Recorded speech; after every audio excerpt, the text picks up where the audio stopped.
everyone, and welcome to the Chef's Table series. My name is Carol O'Connor, co-host of this educational and informative cooking show. Today we're at Bonefish Grill in Westwood. Chef Jesse Legora is going to make two dishes for us. The first one is this signature dish called the Bang Bang Shrimp. It has a heat to it and aioli spice, so delicious. Then he made a Mahi Oscar-style fish, served with rice, asparagus, and some string beans. We also have a wine pairing and then my interview with Jesse Legora. So let's bring Joe and Jesse over to learn how to make these two fish dishes.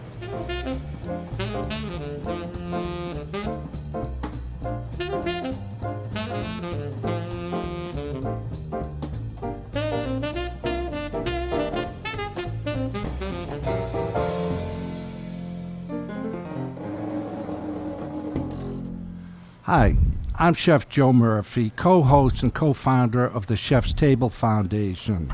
We're here tonight at Bonefish Grill on University Ave in Westwood, and we're very pleased to have a partner, partner of Bonefish Grill and general manager and chef when you need to jump into action. Whenever needed. Right.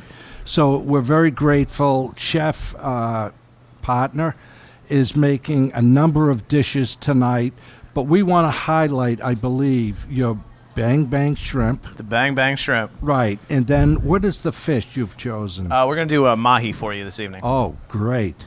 Well, you know, because the show is dedicated to inspiration, education, and also to be engaging, we always talk about a French term that's used in professional kitchens, and the term is mise en place. And if you speak French, it means everything in its place. So Chef Jesse, has all his ingredients here. And can we just put the fish here just for the moment? Absolutely. This is a mahi asparagus, and then on the Bang Bang Shrimp, why don't we talk about what the ingredients are first, okay? And then we can start doing your mixing. Is that okay? Absolutely. All right. So first we're just going to start off a little mayo. Right. Obviously in the large bowl we have a little lemon juice, fresh squeezed, a little white vinegar, some sweet chili, and some hot chili. Excellent. And then you just dust the shrimp. Yep. So we're gonna dunk them in some buttermilk, give them that nice little glaze, and then put them in the flour, and then we're gonna throw them in the magic fryer. Fryer later. We're not gonna actually fry the shrimp for the show because of time constraints, but we're gonna show you the fish and the asparagus, I'm guessing, and cooking that. But you will see the process of putting the batter on the shrimp, and then once we're done, you'll see the plated dish. And I got to tell you, it's unbelievable. And addictive is an understatement. Right? Yeah. I did a taste test of about 30 of them before everybody showed up, so I couldn't control myself. Fair enough. Okay. So let's do the shrimp first. Is that what you would like to do? Absolutely. Okay. And then we can talk about prepping the fish. So I'm going to step behind you, and you can get all your ingredients. Perfect. So like I said, we're going to start with a little heavy mayo in a bowl. Add a little white vinegar to it. The fresh squeezed lemon juice. Mm-hmm. And then a mix of the hot chili. Ooh. Oh, yeah. And the sweet chili, balance it out a little bit. Then we're just going to mix that all up. And while Chef Jesse is mixing, I always tell people, you know, if you read a cookbook and you're trying to follow a recipe, a lot of times they will have a symbol and it's TT, which means to taste. So I like a little bit of heat. I have some people here that I've known for a while, they love heat. I cannot tolerate it. So use your own judgment, you know, when it comes to the heat or sweetness. And you're the chef. You know what your family, your friends would like. So use your own judgment. Yeah, absolutely. All right. So that looks great. That's all mixed. It's that simple. That's it. So let me ask you a question. We will provide a recipe online, okay, if you provide us that, so that if you want to try these dishes, certainly give us a call. We'll all stop over and have a taste with you. So anyways, all right. So what's the next step here, Chef? So next we're going to take our shrimp. Right. We use 6-ounce portions. Okay. And then just Good dunk size. it in a little buttermilk there. Wow. Make sure it all gets incorporated. Yeah. Now this is an appetizer. Yes. So it's 6 ounces, so you could share that appetizer if you Yeah, it's want meant to be shared 2 to 3 people. Right. Absolutely. Yeah, yeah. Just going to borrow a pair of gloves from you. Oh, certainly. Yeah, that's what we like to see. What size shrimp? Good we question. use Thanks for 4150s.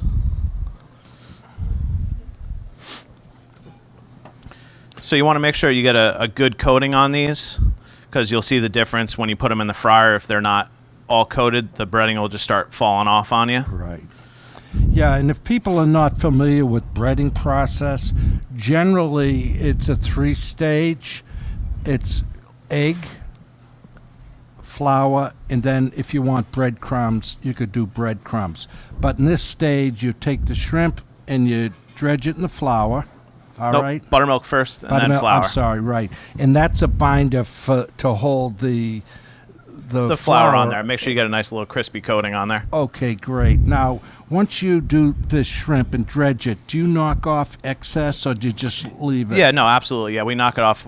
So when we transfer it to the fryer basket, Yeah. we knock it off above the flour, Okay. so we can super. get that on Yeah. there. Okay. And then through a little TV magic, we should have a fresh order coming out to me here in a second. Right. So you'll take this and just mix it in. Yeah, we'll take the fried shrimp coming out of the Right, kitchen, Right. mix it up with a little bit of Right. batter there. So what size shrimp you? 4150s. So that's the count to a pound. Yeah. If you wanted to use a larger shrimp, do your thing.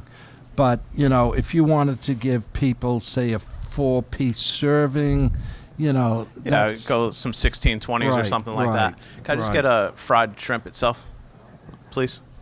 So, good. So can we just mix that real quick just to... Well, yeah, I keep mean, yeah, this is all mixed. Okay. So, like I said, then we would throw it in the fryer, and then we would mix it in the Oh, sauce I see. afterward. Afterwards. Yep. Okay, good. Now, is your flour seasoned or no? Yeah, absolutely. Okay, what do you season the flour with? So we use a salt, pepper, little garlic salt, Yeah. and some paprika. Okay. So again, salt, pepper, garlic powder, and paprika. And Yep. just remember, to taste. Some people love garlic. I don't. I love garlic, but it should not, in my opinion, become the dish. And some people just overpower it. So keep that in mind. And So you guys boy. can see that these they had a nice coating on top. All that shrimp is nice and evenly coated. So we're going to take the shrimp, just put them in any mixing bowl, and then we're going to add a little sauce. I wish I had a ladle here. We're going to use a little spatula action. Not too much sauce, but just enough. You just want to coat it, Yeah, correct? yeah, it's just a coating. You don't want to dredge it. If you like the sauce, give your guests straws, right? There you go. Okay. We got plenty of people that use this on fish and everything else. Wow. So, Yeah, that's a great idea for fish. yeah, absolutely. So then we just take it on one of our little incorporated logo napkins, Yeah, a bowl filled with some chopped lettuce, right? and then we just take it and put it on top. Try to pyramid it a little bit. Wow.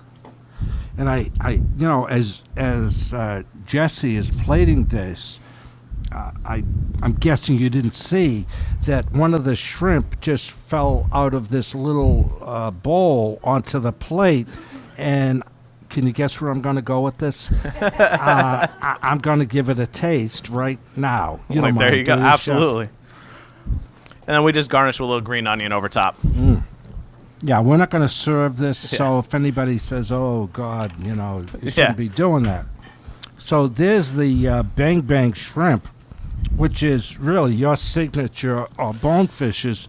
Yeah, that's our signature appetizer. That's what we're known for. Many people said, if we can't get that right, we might as well just lock the door now. I hate to tell you, another one just fell off onto the pipe. But I don't want people to think, well, Carol O'Connor, the co-founder and co-host, told me I'm getting a little chunky, so I'm going to leave that there. Could you have one of your staff give us a side towel? Just Yeah, so absolutely. But I am going to put that there.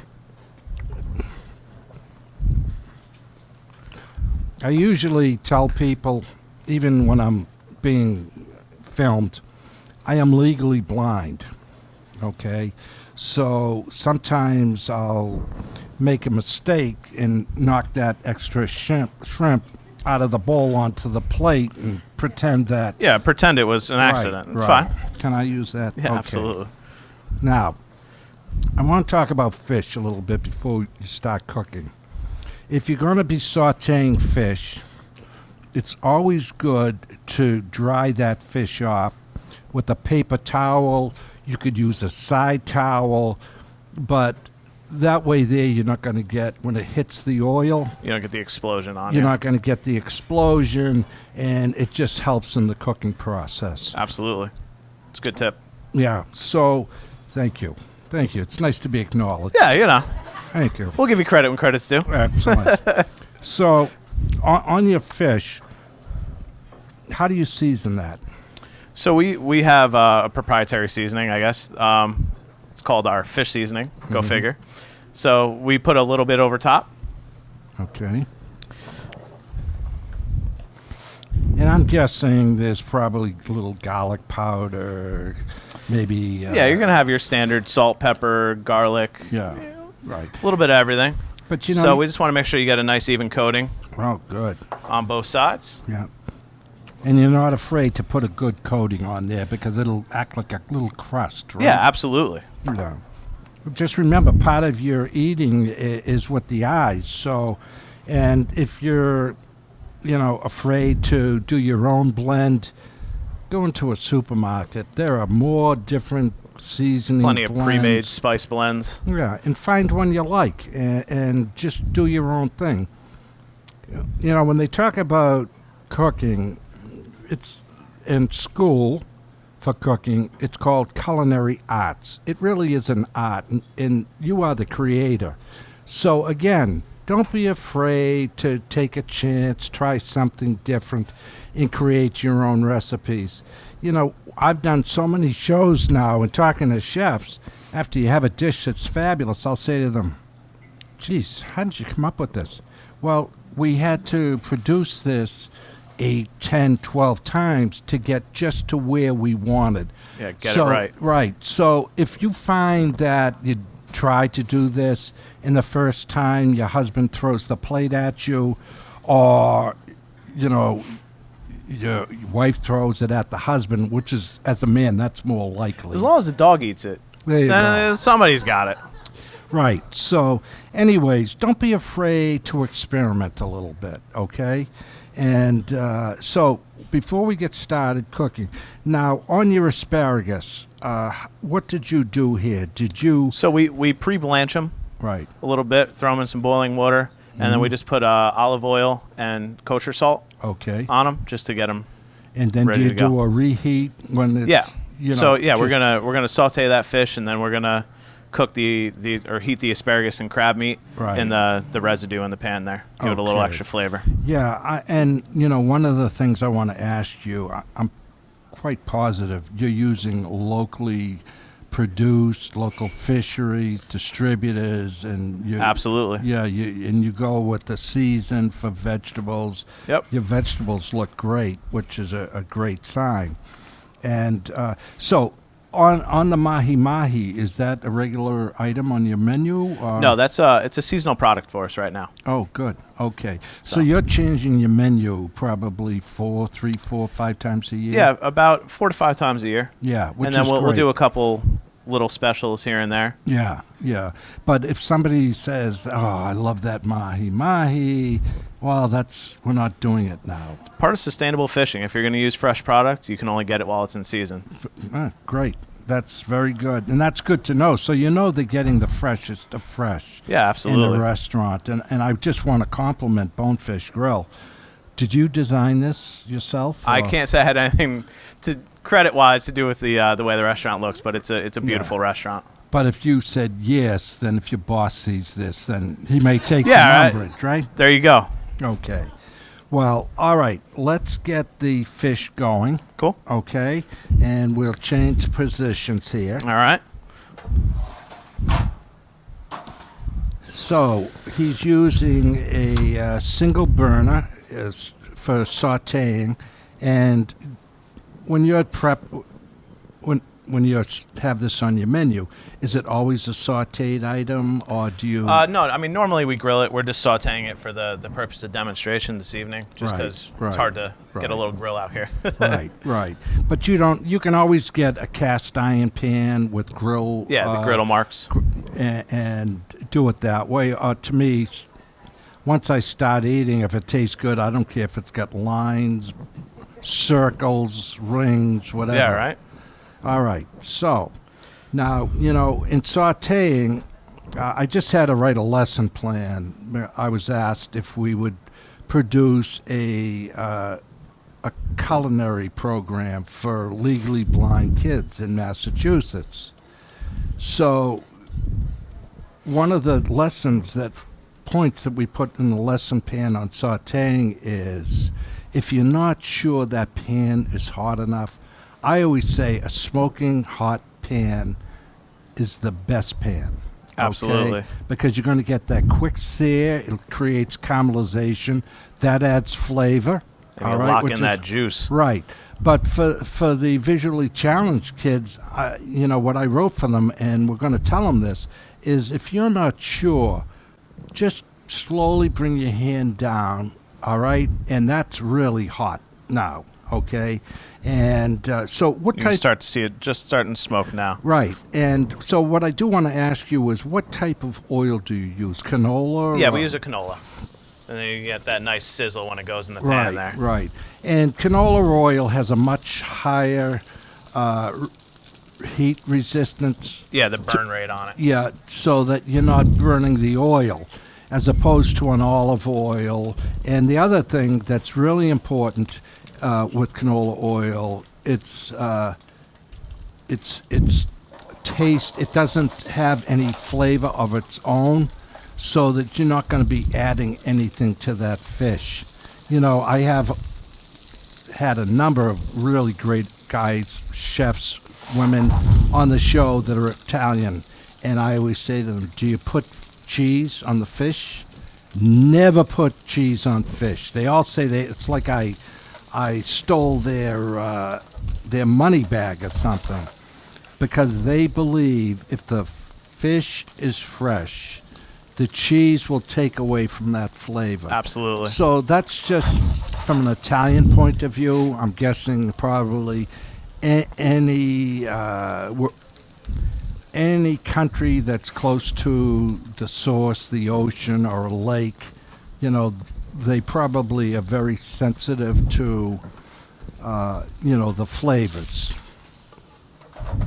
So you've got a great crust on this. I don't know if the camera can pick it up, but we will show that shortly. And I always use the finger test to see if it's cooked through. Absolutely. And, Poke it. Yeah, poke it, touch it.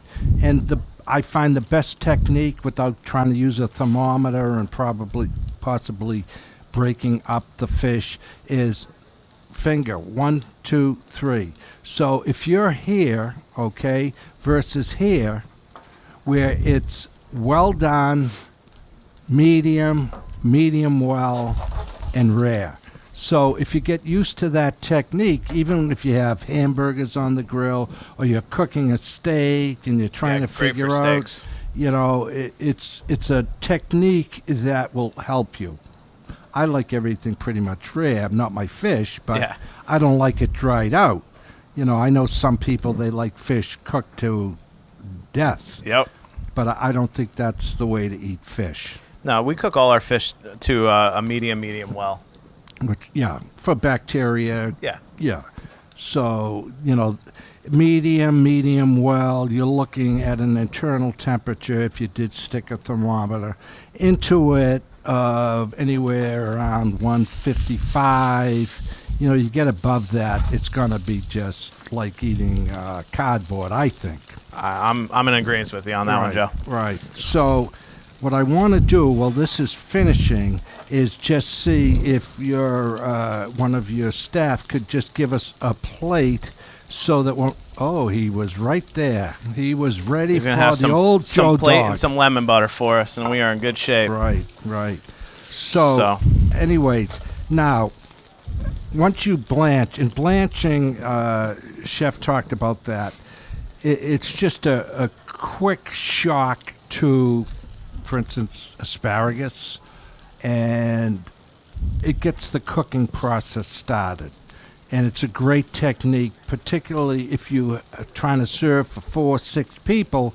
You get this blanched, it's partially cooked, and then once your fish is done, you can get that in a different saute pan or the same saute pan. It's up to you.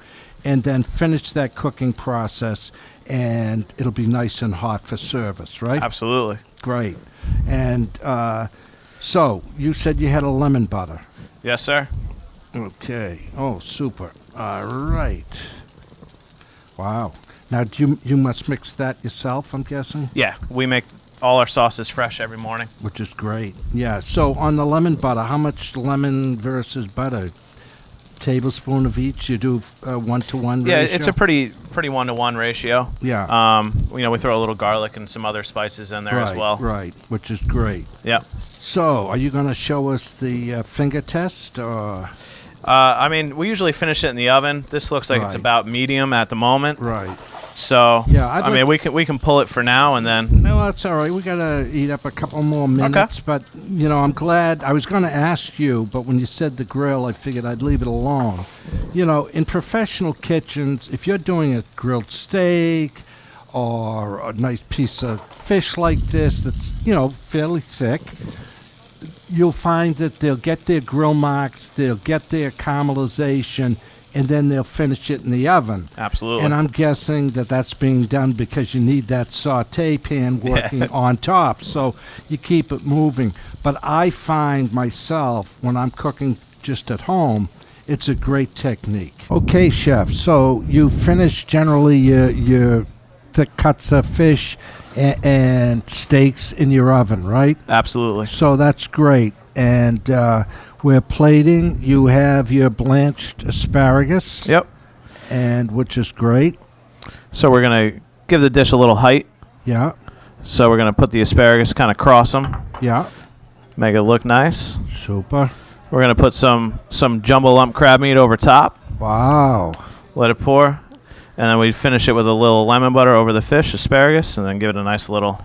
Dress the plate. Absolutely. Yeah. And then we'll finish that with 2 of our sides. Oh, great. And what would a side be? What this, a rice? Yeah, we normally serve it with jasmine rice and a green bean or broccoli. Wow. Very nice. Very nice. And, dressing the plate, they say we eat with our eyes. And I got to tell you, as soon as we're done, I can't wait to have some. So, Chef's Table Foundation and Chef's Table Series really like to thank you. Absolutely. Thank you. For doing this. And it's such a beautiful restaurant. And thank you. I think I said this earlier. When I came in here, I was shocked. But the design and the food quality. And do you feel as we take a lot of pride in our food. Delicious as you look? Absolutely. I think good. I do. Very good. So, anyways, again, remember, if you have a family member, a friend that's a veteran or currently serving, give them a hug for us. We really want to thank our veterans because they totally give of themselves to protect us and the rest of the world, especially in the last few years. So again, we hope that if you are a veteran, we thank you very much. Goodbye. Thank you.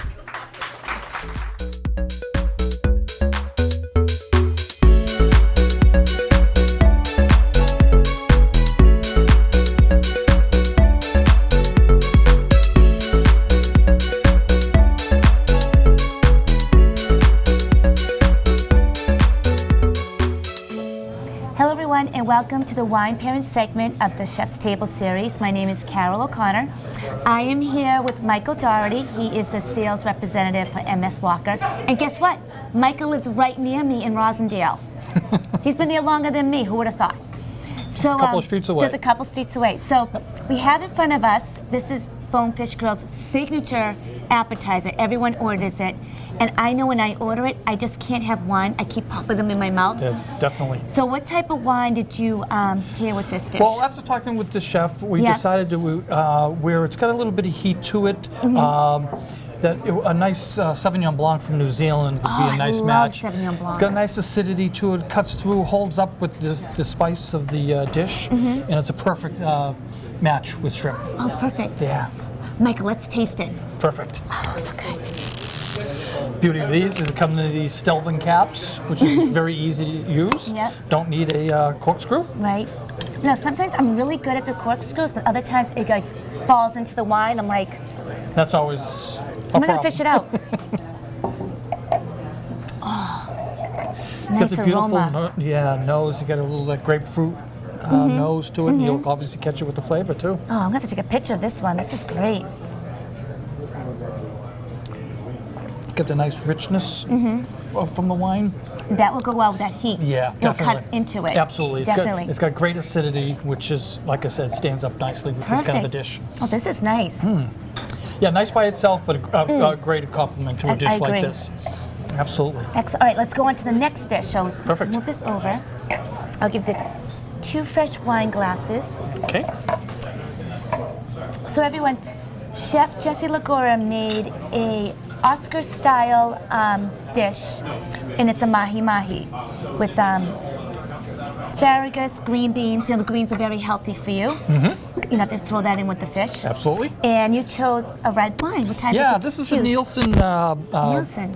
Pinot Noir. California Pinot Noir, a nice match with a nice grilled seafood, any kind of, like whether it be tuna or swordfish. Mahi is perfect. Oh, Perfect nice. match with Yep. this. Yeah, because sometimes a lot.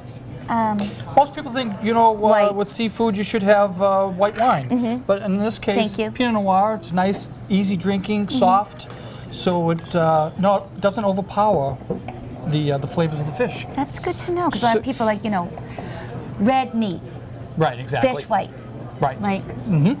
And this is to get away from that whole concept of smells that. nice. Yes. Nice aromas. Yeah, it Got that doesn't- nice black cherry yeah, nose to it's not it. too strong when you. Exactly. Wow. Isn't that nice? Yeah. Got a Goes little down bit that peppery flavors in the back But it's too. not Kind too of holds up to peppery. the exactly, but it holds up to the char that's on the fish, which is nice. And a nice compliment to the crab meat also. Oh, that's that's in right. there. Yep. Yeah, a little bit of crab meat on there. Such a nice dish. Yeah. Michael, we're gonna have to have you on again because you're scoring 2 for 2 right now. I love this. Thank you. Yeah, thank you. So everyone, this has been the wine pairing for Bonefish Grill's 2 entrees that Chef Jesse Legora demonstrated for us. The mahi-mahi Oscar-styled fish and the signature dish, the bang bang shrimp. So we'll see you next time for the next wine pairing.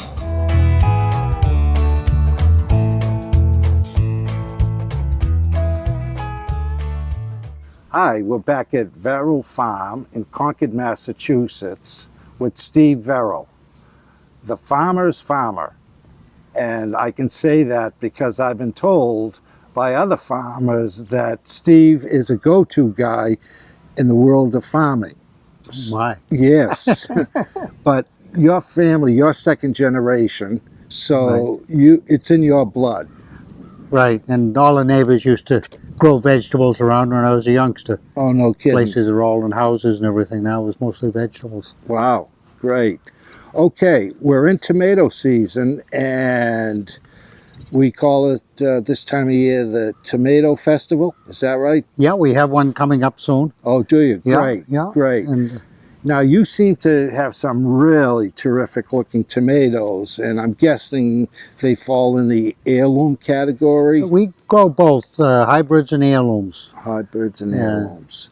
Yeah, I'm sure there's multiple varieties. Right, the heirlooms are generally what they call an open pollinated variety that has been preserved by different families or groups or countries for generations because of something about the tomato that they liked. Yeah. And the hybrids have been developed to pretty much solve the problems with the heirlooms that they didn't like. Oh, there you go.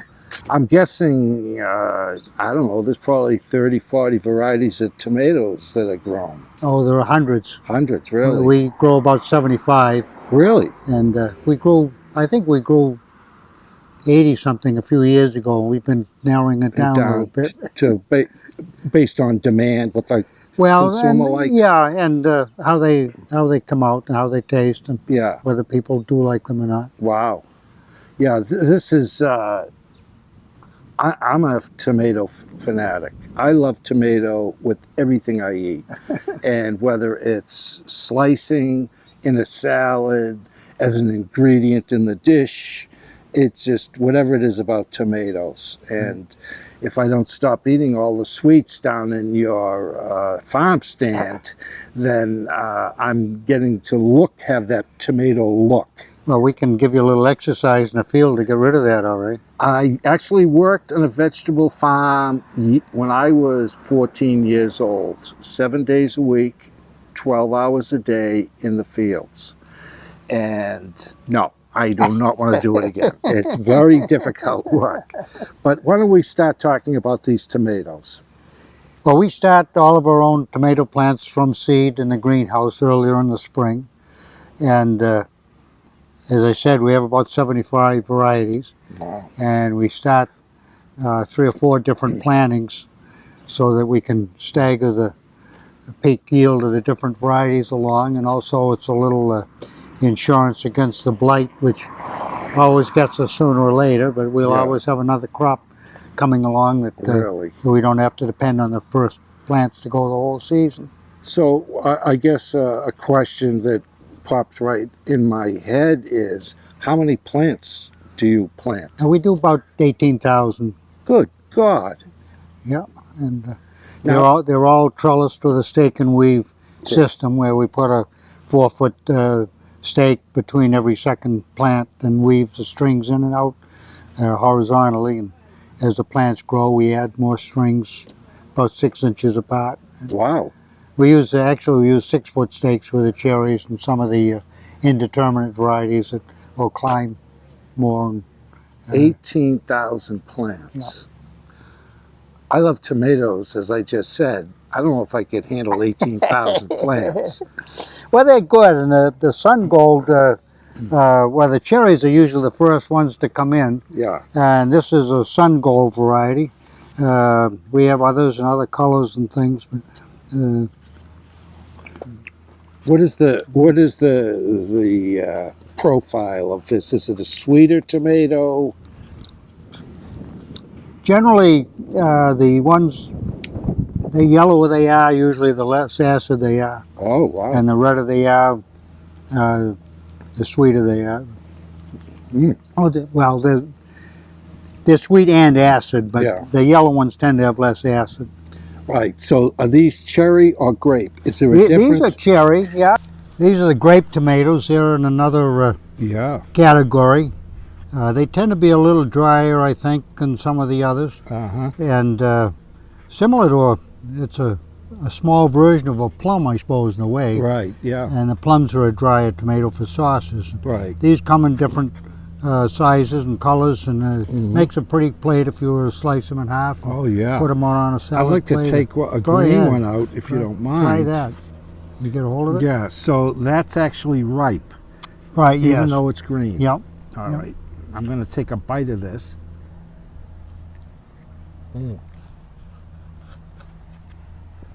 Delicious. Good. You like Mm. the yellow and Wow.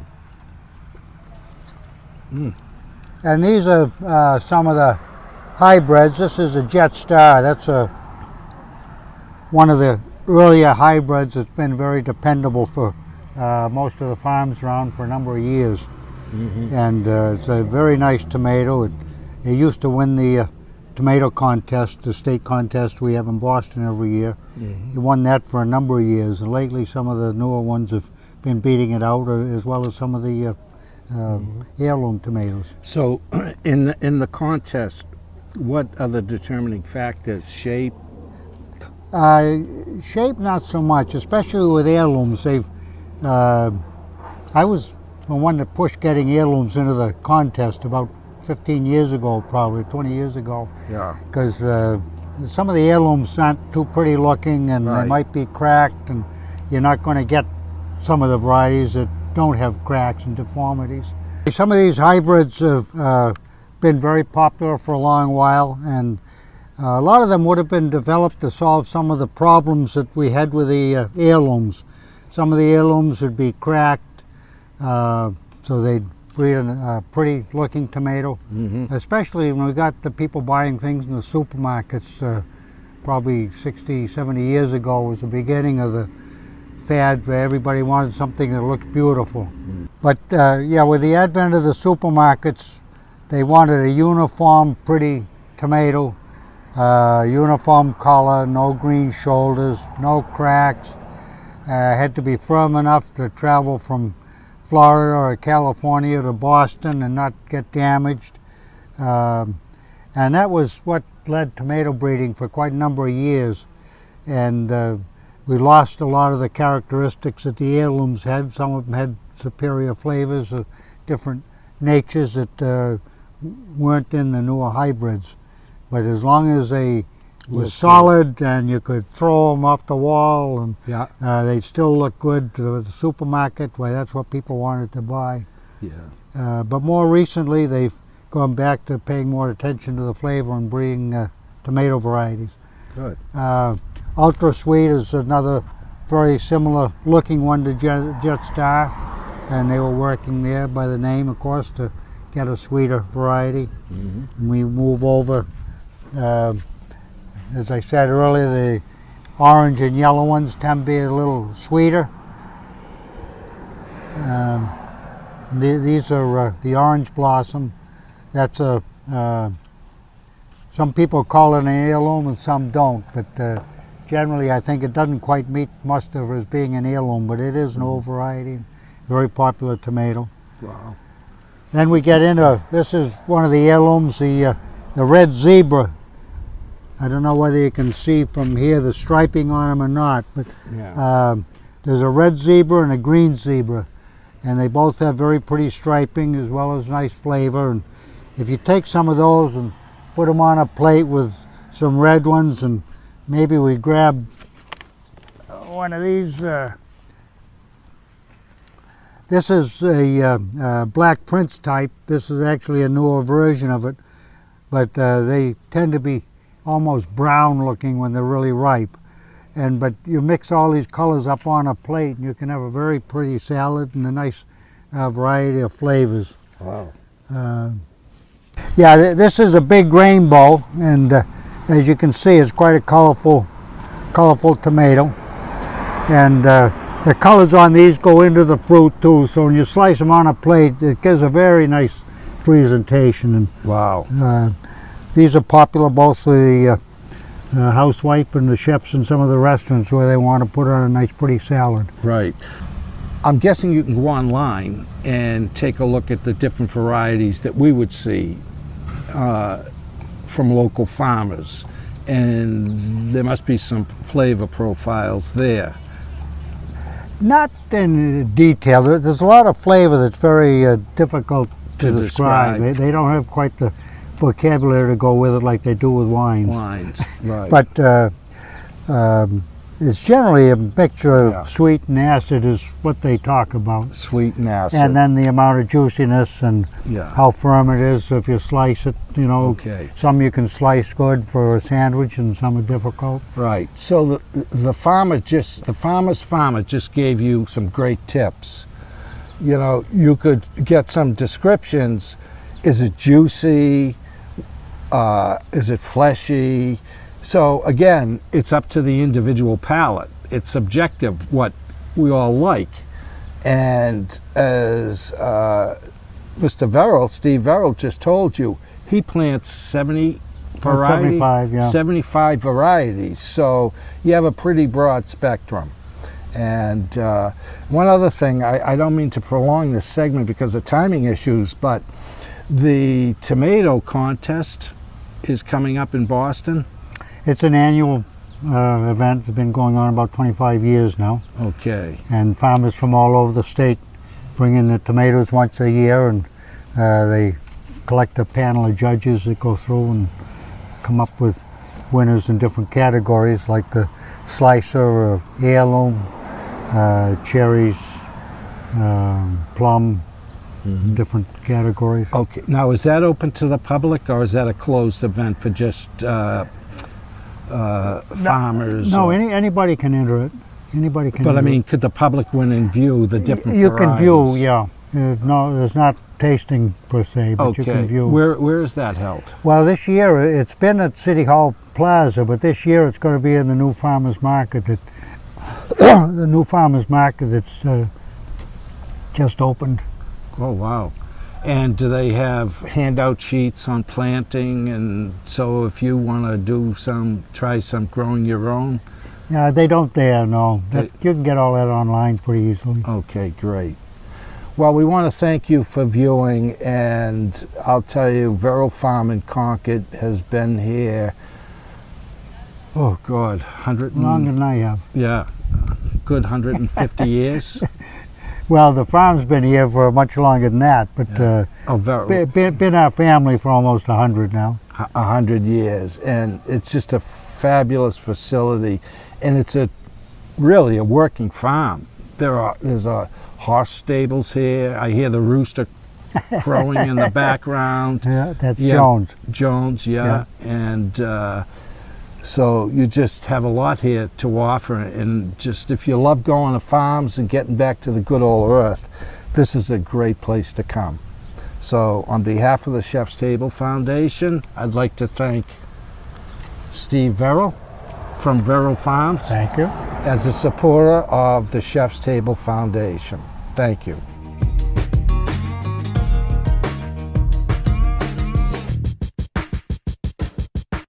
Hello everyone, and welcome to the interview segment of the Chef's Table series. My name is Carol O'Connor, co-host. I am here with Jesse Legora. He is the managing partner of Bonefish Grill in Westwood. So Jesse, thanks for being on the interview segment with me. Thank you. What's a managing partner? Managing partner does everything from soup Everything? to nuts. We got to know everything in the building and be able to take on any role at any point in time during the day. Now, tell me about the menu here and how long you've been here. I've been at this location for a little over, or almost a year now, with Bonefish in general for about 3 years. Okay. Menu, obviously we have our core every day, and then we try to change our seasonal specials, kind of roll it with the seasons, you know.